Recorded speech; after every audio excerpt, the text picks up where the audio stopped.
அறிந்தவரே. அதாவது ஒரு மாவட்டத்தின் விருத்தியானது அந்த மாவட்டத்தின் மாவட்ட செயலகங்களூடாகவும் பிரதேச செயலகங்களினூடாகவுமே பெரும்பாலும் கொண்டு செல்லப்படுகின்றது.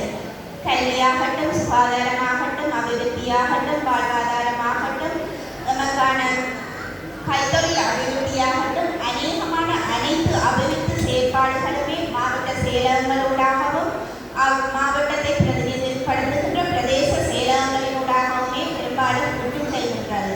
அந்த வகையிலே கலை பண்பாட்டின் விருத்தியை மேம்படுத்துவதற்காக மாகாண அரசு, மத்திய அரசு பல்வேறு வகையான கலாச்சார செயற்திட்டங்களை மாவட்ட செயலகங்களூடாகவும் பிரதேச செயலகங்களூடாகவும் நடைமுறைப்படுத்தி வருவது வழமை. அந்த வகையிலே வடக்கு மாகாண கல்வி பண்பாட்டலுவல்கள் அமைச்சானது பண்பாட்டு அலுவலர்கள் திணைக்களத்தின் ஊடாக பிரதேச செயலகங்கள் தோறும், மாவட்ட செயலகங்கள் தோறும் வடக்கு மாகாணத்துக்குரிய கலைகளை பிரதிநிதிப்படுத்துவதற்காக கலாச்சார பேரவைகளை அந்தந்த பிரதேச செயலகங்களிலும் மாவட்ட செயலகங்களிலும் நிறுவி வருகின்றது. அந்த வகையிலே மன்னார் மாவட்டத்தின் மாவட்ட செயலகத்தின் கலாச்சார பேரவையின் தலைவராக நமது மதிப்புக்குரிய அரசாங்க அதிபர் அவர்கள் காணப்படுகின்றார்கள். நமது கலாச்சார திட்டங்கள் அந்த பேரவைகளின் ஊடாகவே அமல்படுத்தி வருகின்றோம்.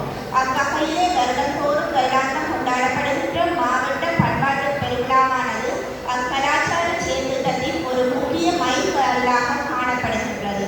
அவ்வகையிலே இந்த வருடத்துக்குரிய கலாச்சார செயற்திட்டங்கள் மன்னார் மாவட்டத்தை நாம் எதிர்நோக்கினானால் எமது மன்னார் மாவட்டத்தில் நிர்ணயிக்கப்பட்ட கால எல்லைக்குள்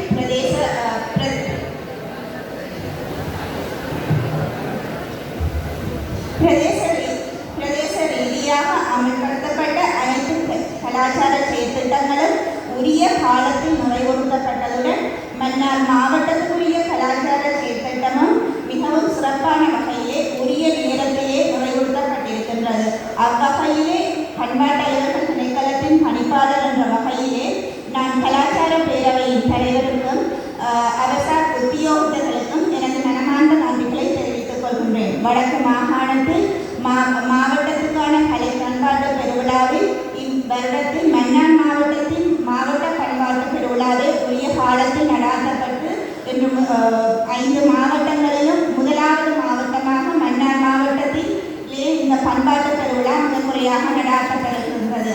அதற்காகவும் நான் அரசாங்க அதிகாரிகளுக்கும் அரசார் கலாச்சார உத்தியோகர்களுக்கும் இதனோடு தொடர்புபட்ட அனைத்து உத்தியோகர்களுக்கும் பண்பாட்டாளர்கள் திணைக்களத்தின் பணிப்பாளர் என்ற ரீதியிலே எனது மனமார்ந்த நன்றியை தெரிவித்துக் கொள்கின்றேன்.